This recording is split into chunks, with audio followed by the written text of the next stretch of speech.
welcome back to my channel by MWoo. I'm MWoo, aka Marianne, and today we have episode 7 of my knitting podcast. I feel like I've been doing so many of these, but I'm still not even in the double digits, but that's probably because of my every other week upload schedule, but that's okay. Hey guys, editing Marianne here. I just wanted to say we hit 1,000 subscribers, which is absolutely incredible. I can't even believe it. I can't believe there's 1,000 of you guys. Thank you so much from the bottom of my heart. It means so much to me. I love my little community, and thank you all for joining and being here with me. So yeah, thank you. And I could gush on forever, but I won't. So we will get back into the regular programming. I feel like I say this in every video that it's been a while, but I've come to the realization that that's not entirely true from at least your perspective, because I post every other week on YouTube and you guys see that. You don't really see the behind the scenes, which is the fact that I kind of pre-film a lot of the time. And so by the time something goes up and I'm filming next, it could easily be like 4 weeks in between all of that. Yeah, that's just something I need to change. But because I've been kind of off camera for about 4 weeks, I've done quite a bit of knitting in that time, and I am so excited to share all of the stuff that I've done with you guys. Before I jump into that, I have a couple like items that I just want to throw out. First and foremost is what I'm wearing today. This is my Friday tee by Petite Knit. I think I finished this the beginning of July, and it's this really beautiful broken rib striped raglan t-shirt that I adore. I actually wear this one so much, especially because it is 100% wool. I think it's like that perfect balance between a t-shirt but being warm enough to wear because I'm a very cold person. So like I said, this is the Friday tee by Petite Knit. I knit it in the recommended yarn, which was Sandnes Garn Sunday, in the color Almond, which is this really pretty off-white yellowish cream color, with the stripes done in dusty moss green. I've talked about it in other podcasts, so if you want to learn more about it, feel free to go back and watch those. I also hope that the audio is a little bit better. I realized that my room's a little echoey because I don't have a carpet and I don't have foam on the ceilings to absorb echoes. So I have, you can't see it, but I have trailed out my temperature blanket and yoga mats around the room to hopefully absorb a little bit more sound. In my opinion, it doesn't sound as echoey, but we will see come editing time if that's actually the case. I can't promise that I will remember to do that every time if it does make an improvement, but I'll try to be more cognizant about that. Another thing is that if you can hear any squawking in the background, that's because we are currently bird sitting my sister's little budgie, and she's got quite the voice. So I don't know if you guys know this, I also own a bird. Her name is Napa, and she's a linealated parakeet, but she's very quiet. So usually I don't have a problem with that. I don't know if the mic will pick up on Moby, which is my sister's bird's name, but if you hear any chirping, that is why.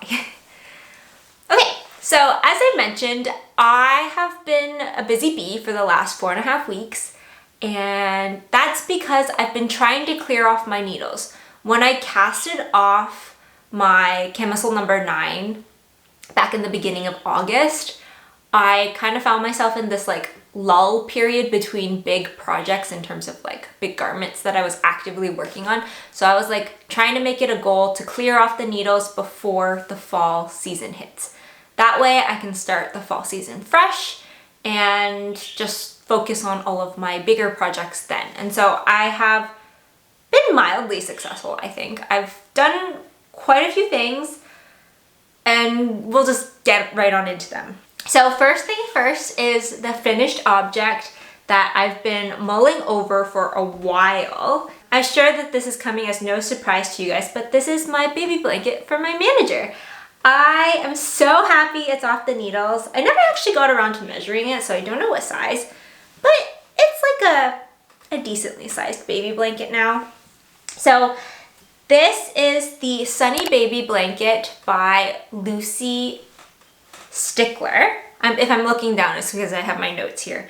And I have been saying to you guys that I've been knitting this in a miscellaneous acrylic yarn from my local craft store. I don't think I've ever specified what that yarn is, and it's the Loops and Thread Impeccable yarn, I think is what it's called, and the color Gold, which is this really nice like mustardy yellow color. I think it's like a great baby blanket color. It's not too bright, and I know a lot of people like doing pastels, but that's not always people's vibe, and so I think this is like a really good like alternative. This is a free pattern, and I knitted up on 5mm needles to meet gauge. I think I meet gauge. I don't know if I actually checked because it was a blanket and I was like, if it's bigger or smaller, I don't think it matters. So this has been a labor of love. If you guys have been following along on the journey, I started this back in April, if you can believe it. And my goal originally was to finish it for the beginning of July before my manager went on mat leave. She ended up going on mat leave a little bit earlier than expected. So even if I hit that July goal, I wouldn't have been able to finish it on time. So because she's now been away, I was just like, I'm gonna take my time and finish it, but I'm so happy that it's off the needles. And the reason why, for some background story, if you guys haven't been following along, is that I don't like knitting acrylic yarn, and then it was compounded by the fact that I was using metal needles, which acrylic and metal needles are not a combination of interest for me particularly. But she is done now. I'm so happy. I have to find a way to get it to her. I think I'll probably text her sometime and drop it off if she is okay with that. But otherwise, I'll just leave it on her desk for when she comes back. Her baby might not be that small anymore, but that's okay. I think it would be like a good stroller blanket or whatnot. So the main like interest piece of this pattern is that it has this really cute like repeating square patterns on it. And the only mod that I did is that I think there's supposed to be like a bigger band of garter stitch in between each like square block. I did a little bit less, and in turn I had to do more square repeats. So originally I was going for like a 10 by 10 square repeat. I think it ended up being 10 by 12 in order to actually get like a more or less square sized blanket. But yeah, surprisingly this acrylic turned out to be a lot softer than I thought it was gonna be, so maybe that's just a testament to like acrylic's not as bad as I thought. But I'm so happy that this is off the needles, and I will definitely think twice about using metal and acrylic moving forward. I still think that acrylic's a great yarn, especially for certain circumstances like baby gift knits, because they're just less to manage and you can chuck them in the wash if they get dirty, and they're gonna last longer, and you just don't have to worry about like them stretching the way wool or cotton does. So there's a time and a place for that. I just need to kind of like find my relationship with acrylic yarn. But yeah, my sunny baby blanket for my manager is finally done, and I am thrilled. Number 2 is another finished object that you guys have seen before. I think in the last podcast, this one was in pieces, and that is my sweater vest for my nephew. This is based off of a free pattern called the 6-stitch plait, alternative word for braid, sweater vest for kids, and it's by Ratchet Chambers. And ironically, I didn't do the 6-stitch cabling on the side. The original pattern has like cabling coming down from the shoulder along the sides. I just wanted to do like a flat stockinette. I just kind of modded it and opted not to do the cables when it was mentioned. But yeah, this one is knit in a very familiar yarn to you guys because I've talked about it quite a bit, and that is the Sandnes Garn Pure Gynt in the color dark green. I talked about it not because I've used it a lot in the past, but just because I was going to make a hat with it. Turns out for tradition purposes, can't make a green hat, which has now been confirmed by multiple people. Like prior to saying that and saying this in a podcast, I had never heard about this. But my mom has brought it up now, my mother-in-law has brought it up now, fellow like viewers have commented about how they've heard it from their parents or whatnot, so apparently it's a thing, now I know. And yeah, my goal was to repurpose that yarn into a sweater vest for my nephew. This one went really smoothly. I knitted up in basically a week's time. Like after I filmed that last podcast, which I think I had the back panel and I had started the front panel I finished it within the next couple of days. It's a really simple stockinette pattern that's seamed together. You finish it off with some ribbing on the armholes as well as around the neck hole and on the bottom. I don't think you finish it off. The bottom ribbing is done first, but anyways, I had a really good time. The yarn is really fun to knit with and it just went really smoothly. Some fun facts about this one is that I definitely, you can't tell, which that's okay, knit the front panel longer than the back panel, probably like 1 or 2 stitches longer, or 1 or 2 rows longer. I don't think you can really tell, but when I was seaming them together, they didn't quite match up. And then also, if you guys are interested in doing this pattern, I would definitely recommend thinking a little bit about the collar in terms of like how many stitches you want to pick up. So I actually didn't end up following the pattern. I did it originally in terms of picking up for the collar and then doing the ribbing. And I think it asks for like 64 stitches or something like that. And it was too small. It was too tight. I couldn't even get it over my head. And that's my reference because my head's only slightly bigger than my nephew's. And I was worried it wasn't going to fit. And so I ended up ripping it out and then just picking up an arbitrary amount. I don't know how many I ended up doing, but it was definitely significantly more than what the pattern had recommended. And in turn, I can now squeeze this over my head if need be. I don't have to do that because it's not my sweater. And yeah, I'm really excited with how it turns out. I can't wait to gift it to him. His birthday is in September, and so I'm planning on doing this as a little bit of a birthday present. Hopefully it fits. He's not a very large boy, so I think it should be fine.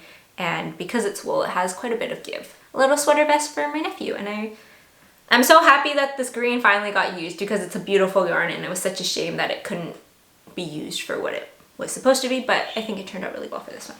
The last finished object that I have of my clearing yarns shenanigans is my Alaska Mesa Barrel. So this one is also one that you guys have seen. Also casted it on quite a bit ago, right before I left for Seattle and Alaska, which would have been beginning of June is when I casted it on.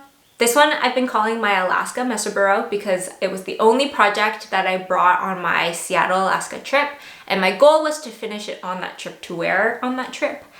Didn't end up happening, but it is now complete. So for those of you who are not familiar with the Mesa Barrel hat by Yolanda Teague, it's a really popular like gaugeless pattern on Ravelry, and for good reason. It's a beautiful pattern and it knits really like a classic shape, but it's so versatile and it's just so much fun with all the fun yarn you can use. This one is actually my second one. I've done one that I called my, well, not mine, Ryan's, my husband's, alpaca Mesa Barrel because it was knit in alpaca yarn. And so yeah, this is the second one that I've done, and it's basically the same thing as that one. So really quickly, how it is that it's, like I mentioned, a gaugeless pattern that you basically just cast on, I think using a pinhole styled cast on. And you increase the crown to whatever size that you need to match the pattern. And then you basically knit a really long stockinette tube as evident of this. And then you do some decreasing on the bottom. And to make it a hat, you flip one side into the other side. Of course, I can't do this elegantly. And then you have the option of keeping the rim down, or if you knit it long enough, you can flip the rim up. So it's a really, really nice pattern. It's really well written, and I anticipate making many, many, many more in the near future. Not the near future, but like in the upcoming future. This one for yarn, I used a Canadian hand dyer, which was the Fireweed Fiber Co's Sweet Pea Sock in the colorway Vineyard at Night. And it's this really pretty like purple with some blue and green and like ever so slightly yellow flecks. I had a little bit of color pooling in the increasing section, as you can see right here, but I really liked the way it turned out overall. This yarn is a fingering weight yarn, evident by the sock yarn of it, but it's on the thicker side of fingering weight that I've used before. Historically, people have had success in using a 100-gram skein of fingering weight yarn to knit a mussel row because this had slightly lesser meterage, I didn't have enough. I also wanted to save some for some scrap projects, and my kind of compensation for that was just to use a different color yarn on the inside. So this is Sandnes Garn Sunday in Acorn. It's not a superwash wool, but I figured it would be okay. I actually was a little worried that after blocking it would block differently, but it all turned out okay. So yeah, I was able to do this because I wasn't ever planning on making this a reversible, but there's definitely people who do reversibles. The last thing I will add in terms of just modifications that I did was on the creasing areas, so the middle brim as well as the fold up brim, I don't know if you can see it, like a purl row, just so that the folds would be nice and crisp. And yeah, I love this hat. I can't wait to wear it. I think it's a really pretty color, and I think it would go really well with my green winter jacket. So yeah, I'm not really typically a hat person, but I think it just has like a really great look and feel to it. So won't be the last one, as you will see. Actually, that's a perfect segue into whips. So, I actually casted on another one. So I really like having these ones on hand because I think they're just great as like on the go projects. There's so much stockinette. Once you get the crown like increasing done, it's just like rows and rows and rows of stockinette in the round. It's so relaxing. It's so easy to just like, I need a quick project to grab and throw in my bag. This is a great project to do that. So I casted on another one for Christmas gift knitting. This one specifically is going to be for my dad. He's made comments before that he wants a knit something. I can't really see him wearing like a knit sweater, and so I thought like a knit hat would be a good middle ground. I won't talk about this too much because I just talked about it while describing the Alaska one, but this specific one is made in Lang Yarn's Jawoll Superwash, which is a 75% wool, 25% nylon sock yarn. And it's this really pretty like blue and white barber pole striped yarn, and it produces this really soft marled look. I am obsessed with this. If I didn't already commit to having my hat, I probably would have wanted to keep this, but I think it will look good on my dad. This sock yarn is so soft, and if it looks familiar, it's because I talked about it in my last podcast and I acquired it from one of my local yarn stores clearance sales. So yeah, I haven't finished the increasing on this one yet. Once that is done, we'll just be in the stockinette city, and Christmas is still, I think, well, as of filming this, Christmas is 4 months away, so that's plenty of time to get it done. And I figured I would just get a head start on some Christmas knitting. So yeah. Third mussel burrow, probably won't be the last, but I don't think after this one I have any immediate plans to make any more. Maybe next year for more Christmas presents. I'll just do a really quick update on the next two whips. This one is my Wild Bee socks by Helen Stewart. I don't remember where I was last time when I fit, but I finished the first one and I have almost finished the leg portion of the second one. So yeah, just a little bit of a status update. Sorry, there's a hair there. Love this pattern, love the way the pattern's written. Helen Stewart is like the queen of organizing patterns in my opinion so far.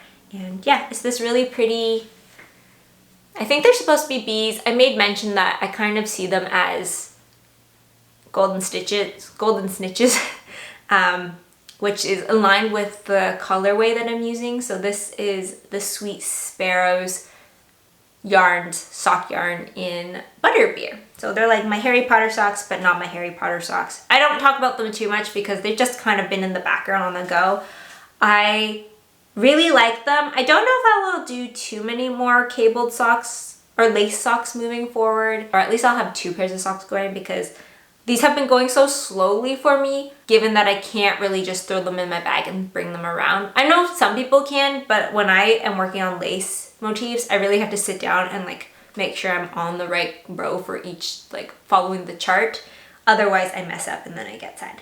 But they're really pretty socks. Really, really love them. I will say there is something addictive about lace socks though, because when you do sit down and knit them, you like finish a repeat so quickly without like really thinking about it. And it's probably a big contrast to like sweaters or shirts that have like over 100 plus stitches in the round, whereas this one is like 64. So you whip through them quickly if you sit down and work on them. I am knitting this on my usual sock yarn size, which is 2.25 millimeter Jawolls. Yeah, really love them. I hope they'll be done soon because I am excited to just finish them. I haven't really been having a great sock knitting mojo. I think after all the fingering weight summer projects, I've just been really itching for DK. Speaking of DK, my next project is in a DK weight. This one is also just a really quick update, and that is my half scrap blanket that I introduced you guys to last time. I've been calling it that because it's half scrap yarn, half just standard yarn. That's probably not really descriptive, but okay. Yeah, I think last time I showed this, it had 3 squares attached. I have since made it to 7, and so she's growing slowly. And as a really quick overview, if anybody cares, most of this is KnitPicks Strolls fingering weight yarn from their mini packs. This blue one here is Pacific. This one, if it looks familiar, is from my Musselburgh. This one down here is Wine Tasting, I think. Seashell, Eucalyptus. This is an Opal Sunrise sock yarn. And then this one here is in Frozen. I'm loving the way that this is turning out so far, and I can't wait to get it like bigger. I talked about a little bit in terms of the construction of it last time, and I don't think I actually mentioned that it's also semi-inspired by Laura Penrose. So she was doing a scrap yarn blanket very similar to this one. I don't think she's released a pattern, and I don't know if she's planning on releasing a pattern. She was mentioning it in one of the recent podcast videos that I was watching of hers. And I was like, oh, like, I guess in retrospect, yeah, I'm making pretty much that exact thing. I did end up having to figure out the exact way to do it myself because there's no pattern. And so I will give where credit is due and say that she probably was the first one to design something like this. So yeah, this one is just square blankets with triangles, nothing too much more. And I just really wanted something that was like fun to knit on, all done in garter stitch on 4 millimeters. Yeah, just a quick small update on that one because it's a little bit bigger. I haven't been great at updating Ravelry in terms of the yarn that I've been using for this blanket. I don't even think the Ravelry project page has any photos of it, but I will try to remember to input them in there if you find a yarn color that you like and want to look into it some more because, yeah. I will continue to provide quick updates if it grows. Okay, we're getting through it. We have 2 more work in progresses and then just a little small yarn acquisition update. Now we're getting into the exciting things. Not that what I just talked about wasn't exciting. Those were more just like fast-paced updates, you know what I mean? This stuff, the next 2 work in progresses are what I'm stoked about. I'll just get into it. I won't even tease. So the first one is my Mauricia cardigan's back, baby. I have started working on it again. I am actually so excited to work on it, surprisingly. So if you guys have been following along, I think I just talked about this in my first 2 podcasts and then it got put on hold because I was having an emotional roller coaster about was it gonna fit. People have been very nice to me in the comments and have kind of reassured me that it looks fine and I think it will fit great, and so I've just dug my heels in and just have continued to work. So yeah, it's been on hold for a while. I had finished the body and was like, I need a break from it, but I have come back. I have added the collar, which is this really pretty like half twisted rib. And And then I have officially started on sleeve number 1. I think I'm almost done actually, but yeah, so excited to be back on this. I think I just really needed that break. And so if you guys are having a project that's aggravating you a little bit, here's your sign to take a break and come back to it, because sometimes when you do, you come back more excited than ever. And a little bit of a background on this one. So this is the Mauricia cardigan by, I think the Instagram handle name is Vern Rose. I don't remember her, like the designer's last name, but I think her first name is Alexandra. And it's this really, really, really pretty DK weight cardigan with faux cabling motifs. So it kind of has like a cable vibe, but you actually, none of this is cable work. It's just like slipping stitches over other stitches to kind of give it this fake cabled. It's really fun to knit actually, and it looks really, really pretty in terms of like your finished product. I am knitting this in Knitting for Olive Merino and Marzipan, held with a Sandnes Garn Silk Mohair in 1015. And it really makes this really, really pretty off-white, like cream color as a combination. Definitely like a cooler toned off-white than like a yellow toned one, which I really, really enjoy. It's a really squishy product, and I'm a lot happier in terms of where it is. I started this project back in April, was working pretty feverishly on it for a bit, had some ups and downs, and we're back.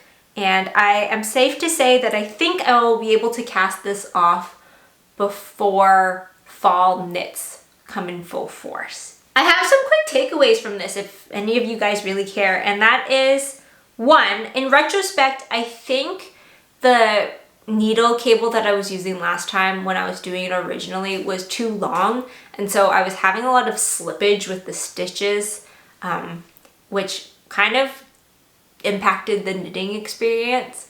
I think with Mohair, because it's very slippery, that was part of the reason why I was having some struggle with both tension and just like not having a lot of fun with knitting it. So once I changed that to a smaller size to do the ribbing, it really did help. Number 2, I think I mentioned indifferent about Mohair.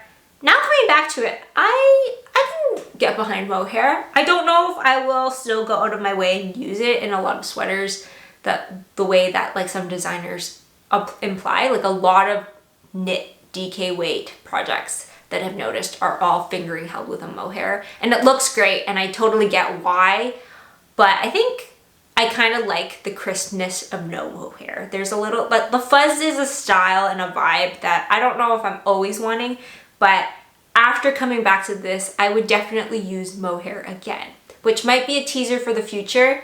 I have some projects in mind that I may or may not be planning to use Mohair with, but they're not solidified, so we won't get into that. And last thing, I already mentioned this, but if you have a project that you're really frustrated with, sometimes time away is the best time away. I cannot wait to wear it once it starts getting colder, because I think it will be a really, really great sweater. Yeah, I'm so happy. I'm so happy that it's back. I feel like it's been a while, and a very big contrast to the emotions that I was feeling a couple months ago, but yeah. My camera is about to die battery-wise, so I will be right back. Okay.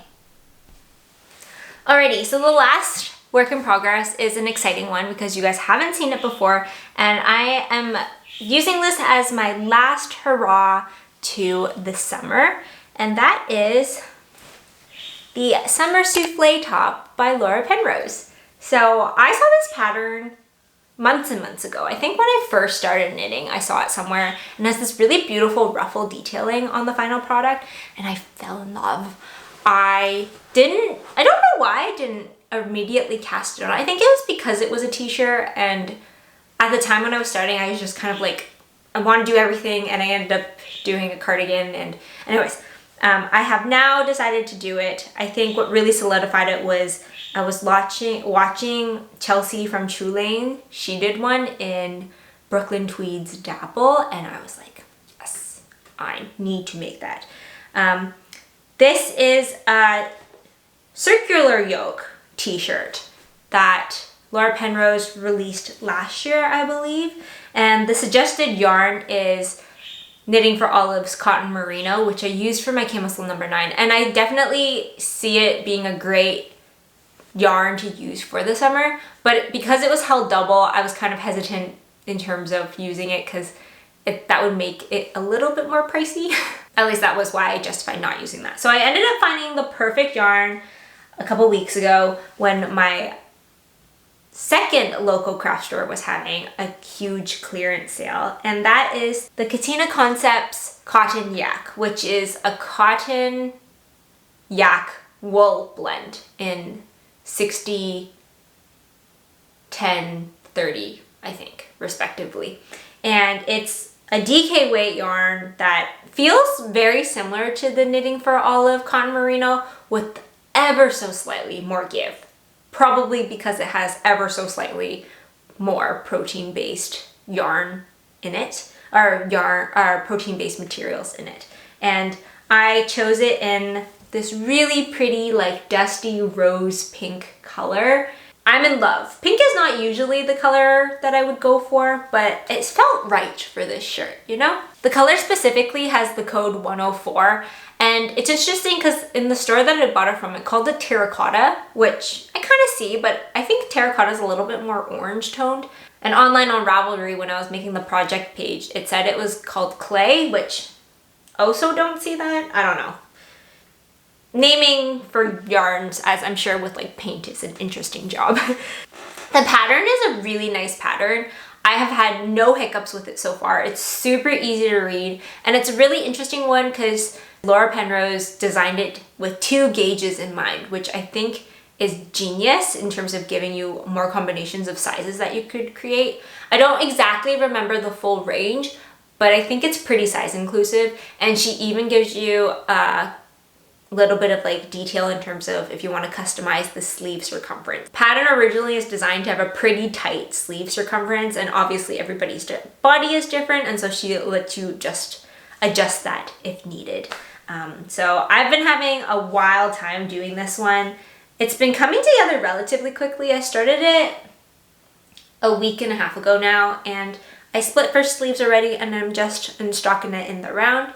And once I'm done, I'll just come back and do the sleeves. I haven't decided if I want to do more of like a 3/4 length, not 3/4, 1/3 length sleeve, or like a shorter sleeve.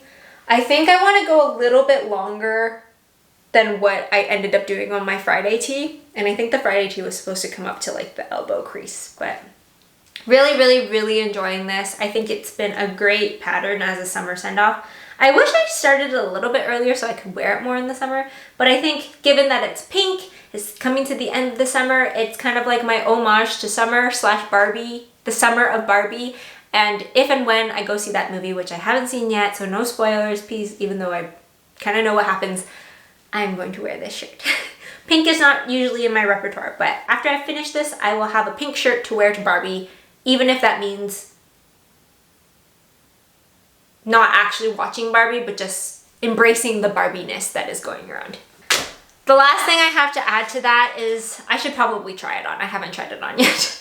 I am fairly small. Like, I've come to realize that when I am doing patterns, I usually am on the smaller size or smaller end, if not even in the smallest size. So I tend to not be too worried about if a garment's gonna fit as long as I semi-meet gauge, because there's usually going to be positive ease even when it's like not supposed to have positive ease. So yeah, I will try it on eventually. Not too worried about it. Hopefully I don't regret that. Famous last words. So those are all the work in progresses that I have. I clearly have a lot on the go. I think that's what, 5 work in progresses. Some of them are close to the end, some of them are not. But yeah, I am so excited to cast on for the fall. And so I'm hoping for the next video that I will be filming my fall / winter, because I kind of plan, not seasonally, but like temperaturely, if that makes sense, knitting plans. And the only tease that I will give for that is at the same time when I bought that yarn for my summer souffle, because the yarn store was having a huge sale. I bought some more yarn in this really beautiful like sage green. So here's a little bit of a swatch teaser for something that's coming up in the fall, and I can't wait to share those plans with you guys. Just so that you guys are aware, if you want to know, this is the Katia Concept Merino-Seda yarn. And it's this really pretty, like I said, dusty green, and it has ever so slightly this like white threading in it. And that's because I don't remember the exact proportions, but it has silk in it, so it's like a really nice merino silk. I will leave that there with all of that, and yeah, next time you see me, we will be full force into the fall and winter planning, and I hope you guys are excited for it because I am stoked. But thank you so much for watching as always. I hope you enjoyed this knitting podcast episode and just getting to see all the stuff that I've been working on. As always, feel free to chat with me in the comments below or over on Instagram. I love seeing and hearing about what you guys are knitting too. Otherwise, I will catch you guys in the next one. I hope you enjoy the last few weeks of summer, because in the Northern Hemisphere, it doesn't technically end until September 21st, 22nd, so we still got a little bit more time. Until then, I'll chat with you guys next time. Bye for now.